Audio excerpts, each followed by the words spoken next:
Blog Talk Radio. Hello, and welcome to Work Trends with Meghan M. Biro. Whether you're here to network, learn, or share, we want you to have fun. During this live broadcast and Twitter chat, we'll discuss the future of work with smart and entertaining guests who value today's business and its impact on the world of work for the future. Stay tuned, because we start in 3, 2, 1. Hey. I keep saying I'm going to get rid of that intro music. Any ideas, anyone? Do send me some info if you've got them. Work Trends is the hashtag. Hello. You have got Meghan M. Biro's cold voice. I am here live from my bedroom today for the podcast.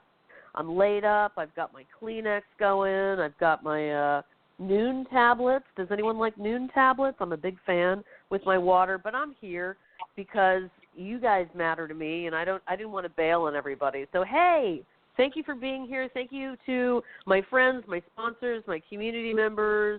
Thanks for just showing up. We have a great interview lined up for today's Work Trends event. We're talking about why some companies have figured out how to thrive and survive, and how others have just crumbled under the pressure of competition, lack of innovation, poor service delivery, and more. So saddle on up, everybody. Utilize the Work Trends hashtag if you want to share your thoughts on this great topic today. Today's guest is kind of a big deal, actually. It's Peter Sheahan. He's the group CEO and founder of global consultancy Karrikins Group. He hails from Australia, so we actually have sort of a similar nasally thing going on, which he and I have been laughing about in the green room. He's known internationally, everyone, for his innovative business thinking and thought leadership. He has successfully grown his own global company. He knows firsthand the challenges of building a business in a volatile and disruptive world. I know many of us can relate to that. He's worked with some of the world's leading brands, including Microsoft, IBM, AT&T, and Wells Fargo. Want to hear a little bit more about that for sure. In addition to being a leading business author, he's authored Making It Happen, Flip, and Generation Y. He's been named one of the 25 most influential speakers by the National Speakers Association, and is the youngest member to ever have been inducted into the association's air quote Hall of Fame. So welcome, Peter. We're excited and honored to have you here with us today. Thanks, Megan. I think the first question is, you might be in your bedroom, but have you decided to take your pajamas off and put your work clothes on today? I think all your No, I followers have not. would be keen I to know. refuse. I refuse. I'm creating my own culture over here today, and I'm not doing a thing. I'm just being me. How's that? You know, Megan, the first time I ever showed up to the Googleplex to do some work for them, it was pajama day, and no one told me. So I, believe it or not, being well dressed was the odd one out on campus. It happens. It's going to continue to happen too. That's why I'm like, we're all going to be basically, before we know it, remote and in pajamas, like in lots of it, right? Lots of data there that's going to back that up too. So listen, Peter, you're kind of a big deal. People know you, but maybe for those of us who don't know you yet or want to know more about who Peter is, tell us just a little bit more about like your background, where you're from, hobbies, all that cool stuff that makes Peter interesting. How you became the person that you are right now. Sorry, it's a loaded question. Welcome. Thought I'd just dive right into it. That could take our 26 remaining minutes. Yeah. Look, the simplest way to answer that question is about 15 years ago, I noticed there was a serious disconnect between the expectations of talented people and the organizations that wanted to employ them. And I thought there was an opportunity to help close that gap. Number one, how do you help young people, which at the time we might have said Generation Y or these days millennials, make that transition from education into work? And then how do you create a workplace that's inspiring and uplifting? And that's put me at a really unique intersection, and you talk about the future of work and how that evolves. that's put me at a really unique intersection to help organizations adapt, because on one side we've got this massive disruption taking place. It's really threatening the long-term viability of companies that have been around in some cases for 50 years, right? And at the same time, we have this tectonic social shift where people want more out of their lives. Now, it's a hashtag first world problem, but it's a real issue, and I've been very fortunate to be kind of on the front of that. In terms of what I'm into, I mean, most people would describe me as kind of red light, green light. I'm pretty intense. I'm either all in or I'm out. Skiing's my favorite thing to do, which is why I live in Colorado these days. And, I believe that, about an hour and a half from Vail, which is not a bad place to be. And I guess the final thing I'd say is that... That's not a bad place to be. Especially when it's cold, right? I don't get this whole, living in these cold climates if there's no outlet for that experience. Right. And when did you move to Colorado? About 7.5 years ago. I actually lived in LA, and my daughter, who was 5 at the time, had really bad asthma. And if you really want to get some insight into my personality, the doctor said there's no way you can move away from asthma, which to me is like a red rag to a bull. I'm like, I guarantee I'll figure out a way to do this. So I ran a 3-year rolling average of every zip code in America and the 5 air particles that trigger asthma in humans, and then cross-referenced it to the best airports, because I fly a lot, and found the 3 potential locations I could move to, and southern edge of Denver, Colorado was one of them, and my daughter hasn't coughed since the 3rd day we got here. Oh, nice. Well, you and I have something in common. I actually should be spending more time in Colorado because I've got a lot of friends and people I know out there, and land that needs to get developed there from my end. And the Denver airport, by the way, is really cool. Not bad food either, eh? Do you agree? Number 1, you got Root Down. Number 2, you got Elways. 3, you got Vino Volo. I mean, they're really doing a great job out there. People complain. Yeah, People say the Denver airport's in the middle of nowhere because you go past cows on your way to the city. But it's 36 minutes. Yeah. I mean, if you land at Dulles, you're 50 minutes. You go to JFK, you can be an hour and 50 minutes. I think Denver is no longer the best kept secret, but it's certainly one of the best cities. Yeah. You know something. The 2 highest concentration of startup activity in America are Fort Collins and Boulder, with the Silicon Valley number 3. Not deal flow, but per capita startups. So it's a highly We better stop talking environment. about it because it was supposed to be our secret, but now the secret's out. I totally agree. There's so much going on, especially for food entrepreneurs, by the way, in Boulder and Denver. Yeah, functional food. All sorts of great stuff happening there. So listen, tell us a little bit about what you're working on now. About the what's the Karrikins Group all about? What are you doing there? So we're primarily focused on how do you ensure organizations remain relevant in the face of change and disruption. And we've a couple of hundred staff spread all over the world, and we have some unbelievable clients. And really, we're interested in helping them do 3 things. Number 1, how do you ensure the solutions you take to market are solving the highest order problems in the marketplace, because that's really the source of relevance. Number 2, are you building growth-enabled cultures? Because at the end of the day, it doesn't matter how good your strategy is if you can't execute it. And that's why I think talent and people and leadership and these sort of softer sides of business and strategy are really where the magic is. And then 3 is, how do you ensure you're creating shared value? Like, are you maximizing the social impact and community development aspects of what you do? Because not only does talent demand that, but increasingly customers are as well. And that's really the 3 practice areas at Karrikins. Funny story, people go, what on earth is a Karrikin? A Karrikin is a chemical compound in plants that triggers regrowth after fire. And really, and by the way, it's also the first Indigenous Australian word, or Karrik is, translated into English. So it's uniquely Australian and metaphorical for this idea of post-disruption, how do you create growth, how do you create relevance? And that's really where Karrikins Group plays. So tell us more about how companies need to build this roadmap for succeeding in these times of, I think you mentioned this, velocity and volatility. Very true, by the way. But tell us just a little bit more about that. Yeah, let me give you some data to sort of support an anecdotal observation, right? We do about 40,000 workshops a year for over 1 million people. Like our sample size for how people are responding to change and disruption is pretty big, right? And in all of that work, I've only ever seen 3 responses to change. Number 1, lay in the corner in the fetal position, sucking your thumb while making small mewing sounds and hoping it all goes away, right? There's this really like denial-based approach. And by the way, right. I could describe public company boards as responding like that, right? Number 2, I'm not surprised. you have this response where, it's pretty bad. And you have this response where everyone nods at the right time and says, yeah, the world's changing, so must we, but then do absolutely nothing different. They keep trying to leverage the existing assets they have. They keep trying to exploit the existing business model they've got. It's and eventually they erode...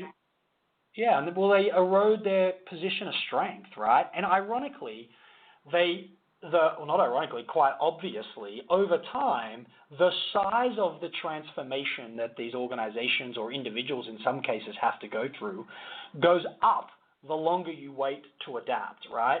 And so the beginning of a roadmap for succeeding in the face of increased velocity of change and the volatility that comes with it, right, is about moving, number 1, acknowledging that the world really is changing, and 2, beginning to take some action as early as possible, because the sooner you move, the smaller the risk, the more compartmentalized the risk. And that's really the beginning. So number 1 is sort of the acceptance that you need to do something about it.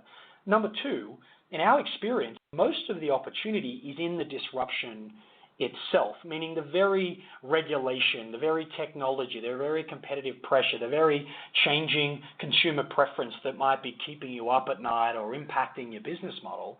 There's usually unique and quite differentiated opportunities in that disruption itself. And I could give you examples of that if you want, but it's accept the change and then 2, start moving towards it.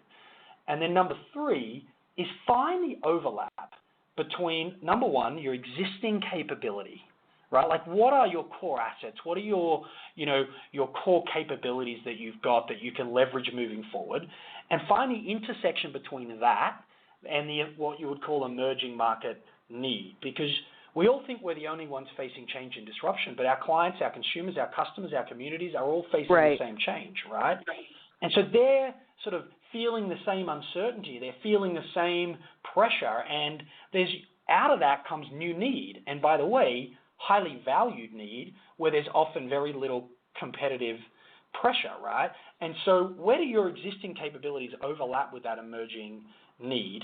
And usually counterimpose on that the disruption itself, which is what's creating that emerging need. And in the intersection of those 3 things is where the roadmap, where the magic happens, where the target really should be. Tell us a little bit about some of the most telling signs that a company has a strong and well-developed, it could be culture, it could be infrastructure, you name it.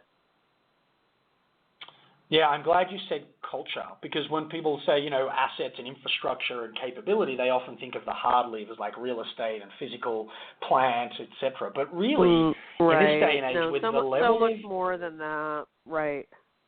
Yeah, it's the soft infrastructure that really matters. And I would say we define that at Karrikins Group as a growth-enabled culture. And some of the criteria or some of the telling signs, to refer to your question, is 1, is there a willingness within that environment to take risks, which is usually predicated by a sense of psychological safety, by a management and leadership approach where people don't feel like they're going to be crucified, for want of a less dramatic metaphor, for taking risks and making a mistake.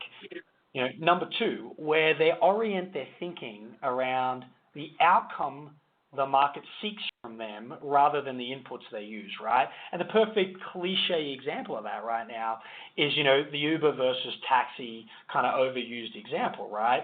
The orientation around how do I help the consumer solve their problem led to a much more innovative approach to transportation, whereas traditional providers in that space were trying to hold onto their power, protect their legacy investment in plates and licenses, and, really basically had no focus within the cultures of those organizations on the consumer or the customer experience, right? So I think that's number 2. And then number 3 is, do you have the systems, the processes, the rituals, the symbols, the narratives, the stories, the levers of culture, do you have them aligned to this promise of a more relevant future, to being willing to innovate in the face of changing disruption, to taking risks? In other words, you might have the risk-taking environment, you might be focused on the outcome, which I think are two of the most critical elements, but you have to have the reinforcing systems within that organization to make sure we live out those two signs.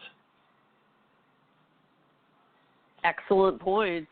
I mean, it's really all about the customer. Let's not forget that. You know, it's so important. Many organizations aren't. Many organizations aren't about the customer. There are actually many organizations slow their customers' progress to the future.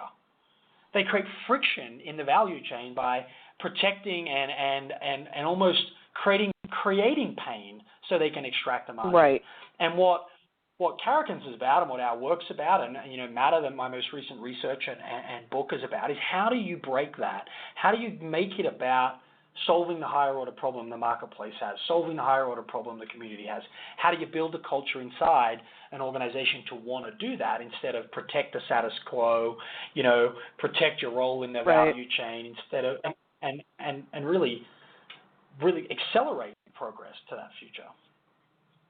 I read an article that addresses what we're talking about, some of this business failure and what some of the causes are that bring upon the failure. One of the causes listed was ignoring customers. Seriously. This seems so beyond me. Like, I can't believe this is really happening, but it is, right? How can people, companies, brands, which thrive or they like to talk about customer loyalty and sales, do this? Explain to us in very simplistic terms how to get from A to B, because I think so many people and so many brands are still struggling here. Yeah, so the reason is twofold. Number one is organizations aren't designed to adapt, right? So the whole concept of scaled enterprise is how do you eliminate variability, maximize scale as efficiently as possible. That's ultimately how org structures are designed, right? And so as a result of that, having to change a predictable, consistent process from which you can extract a predictable margin goes against the whole design of the system, and it's quite self-reinforcing, right? Number one. Number two, humans, in spite of us, on a call like this, all of us as individuals are like, yeah, we're really open to change. Actually, humans aren't very open to change. There are more than 2 million heart surgeries in America every single year, and less than 10% of people that undergo invasive heart surgery change their behavior in any way, shape, or form, even though it kills them, right? Because it's hard to change. People say you need a burning platform to create change. Well, how about you're going to die if you don't change your behavior? And yet people don't. So you have these two competing forces. Exactly, right? So you have the individual doesn't want to change because he or she's protecting their life, their lifestyle. They've spent 20 years developing their capability. And then you have an organizational structure designed to eliminate variability. And then we wonder why the customer gets left behind and the organization fails to adapt.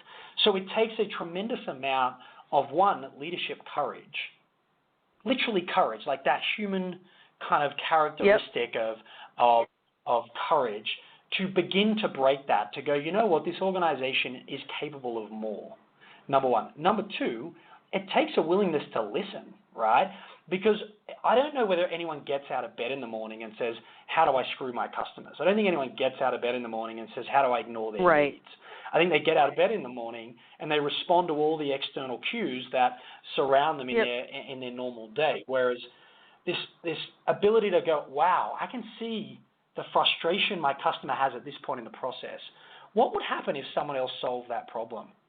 How could we solve that problem? So it's like this sensory acuity, this willingness to notice and listen, I think, that has to exist, right?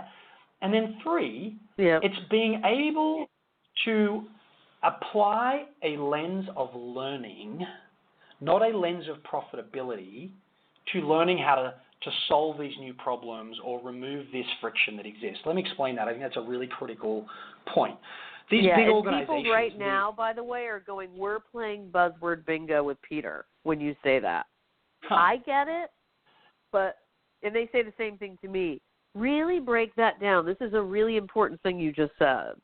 but so many people, I think, start to glaze when this comes up. Just saying. Yeah.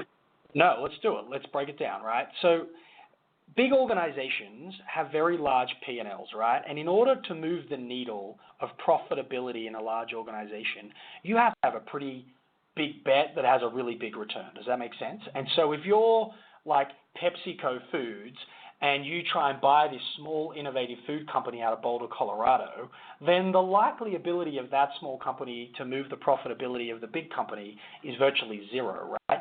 And it's because we apply this lens of how much money will we make doing this, because we believe the primary job of the organization is to maximize shareholder return, which I don't think is true, by the way. We can come back to that.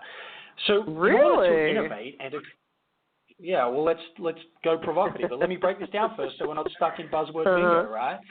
In order to continue to be relevant in the mind of that customer, you have to find innovative new ways to solve their problems, right?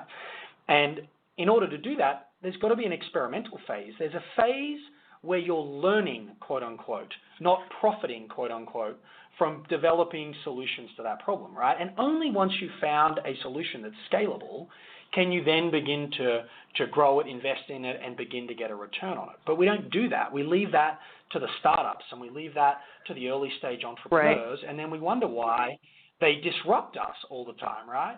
And so you have to have the courage. 2, you have to be willing to listen.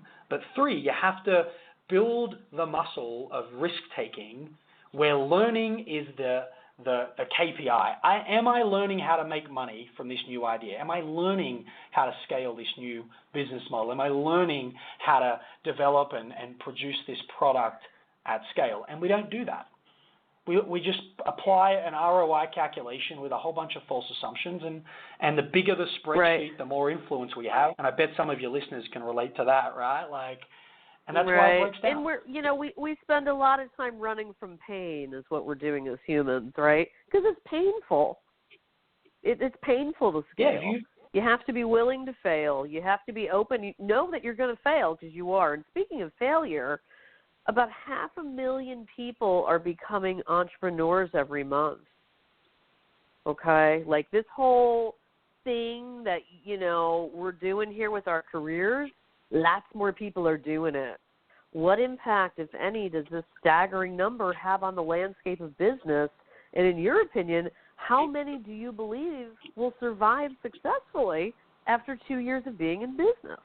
Seriously. Let's break it down a little bit.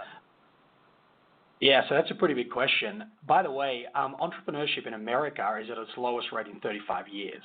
However, this forcing to free agency, and then maybe there's a semantic difference between our definition, is basically being driven, I think, by 2 forces. Number one, the organization saying, I don't want to be responsible for you long term, and the individual saying, well, if you're not going to give me loyalty, why should I give it to you? Let me extract as much money out of this relationship as I can. And I think it's going to change the way we work. And as much intellectual property as well, by the way. And we're all sharing It's all out there for consumption, right? That's where the disruption comes in. Yeah, and this is the scary bit. So I think that's in what you're describing is the answer to your question, like how's this going to impact the way work gets done, right? Once upon a time, organizations would define their culture as this kind of unwritten know-how, like there's this invisible force throughout the business where we just know how to do what we do. Well, if you've got people coming in and out of the organization every 18 months, the ability to apply science, process, system, structure, apply science to the art of what you do, that what we used to call know-how and these invisible forces, our ability to really know what we know how to do is going to be critical to enterprise, to organizations, and you've got to remember that's kind of my world, right? If we're going to scale with this kind of free agency model, with this, what are we calling it, the gig economy these days, right, then we have to protect that IP in some way, shape, or form, or at least we have to know what that IP is. And right now, I think organizations are still stuck in this kind of, we invisibly know how to do it and the culture gets it done, but we're going to have to evolve the sophistication of how we do culture, et cetera, as we increasingly deal with this free agency. The bigger question is, how do we create an environment where we get more entrepreneurs, like proper entrepreneurs that are creating companies at scale that build massive sort of economic value and generate jobs? Because I read a stat a couple of weeks ago in a stunning book, by the way, called The Wealth of Humans by an editor of The Economist that estimates 47% of American jobs will be automated in the next 10 years. Listen to that, 47% automated. Like, we are heading towards massive I'm becoming social a believer, I'm telling you, Peter. Becoming a believer in that. Yep. Get ready. Get ready. Put your and yet seatbelt on, entrepreneurship's at its I think lowest it's on rate in its way. 35 years. Yeah. Yep. So the answer to this question seems obvious to me, right? But I bet there's more going on behind the scenes than most people see. So let's go back to this idea of why serial entrepreneurs versus regular old vanilla entrepreneurs are more prone to higher levels of success versus first-timers. Let's break that down a little bit because there is a vast difference there, right? Yeah. Well, I like to say that I'm constantly surprised how stupid I was 6 weeks ago, right? And, this idea that the real breakthrough in our lives comes when we learn the next thing beyond the point at which we thought we already knew everything, right? And so the serial entrepreneur is more successful or more consistently successful because they've already made all the mistakes. They've felt the pain, right? Number one. So they now know what they what they didn't know at the start, right? 2, they have access to capital. People trust them. They've got equity, social equity, actual equity, reputational equity. They have sort of these assets, both tangible and intangible, that are critical to getting a business up off the ground and running. And I think sometimes, and this is like an interesting ideological question, I think what serial entrepreneurs have come to understand, or seasoned CEOs and entrepreneurs as well, is that at the end of the day, your sustained success requires that you have a profitable business model. Well, the Silicon Valley is questioning that right now, by the way, and that's an interesting conversation as well. I often meet early-stage entrepreneurs who are so obsessed with their idea, and my question is, well, is anyone buying it, and what are they prepared to pay for it? And they're like, no, but they really need to get it, and there you go. And I'm like, you're enamored. You're enamored by your own enamored genius. with yourself. You're enamored with your own ego sometimes, right? Your image of yourself being successful rather than, again, I think we're bringing this full circle now, Peter, to product, customer. Who are you making happy? Because it can't just be yourself,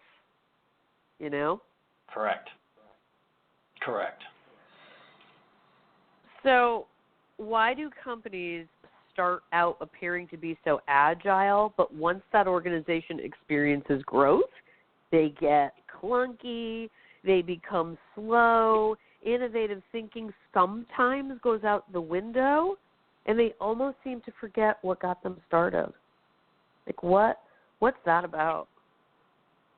Yeah, there's been a fair bit written about this stuff. I think number one is I've never met an organization where the primary mission at the founding was maximizing shareholder value and economic return. I mean, at the founding of these organizations is an annoyed, passionate entrepreneur who's like, I'm going to fix this problem, right?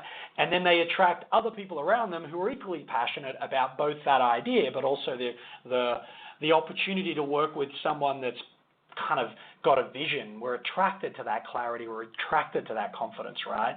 And so you build this identity amongst your early team, which is, we're going to do anything come hell or high water to fix this problem. We're going to disrupt this market and no one can push us around, right? That's attractive. It's intoxicating in a way, right?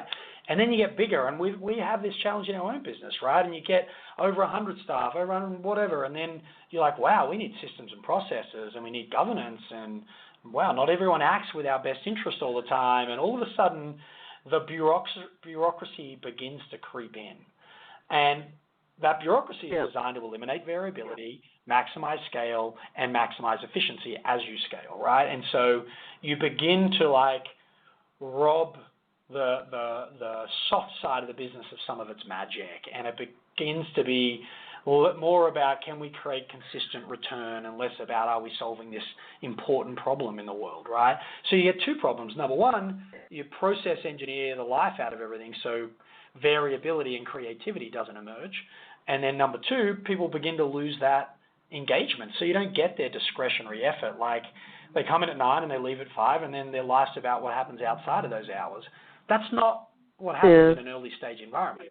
Like, we live, sleep, eat, and breathe this stuff. So I think it's a combination of sort of the systemic nature of scale but also the loss of that identity and that passion. But by the way, there are companies that have pulled it off. I mean, companies like Warby Parker, companies like Peter, Patagonia. you're not going to believe this. Hey, Peter, let's take this conversation over to Twitter because we, believe it or not, are pretty much out of time. So I want to thank you for a great conversation, and let's continue this. I think it's been fascinating, and we really, really appreciate your time. Thanks for being here. No worries, Megan. Thanks for having me. All right. We'll catch you on the flip side.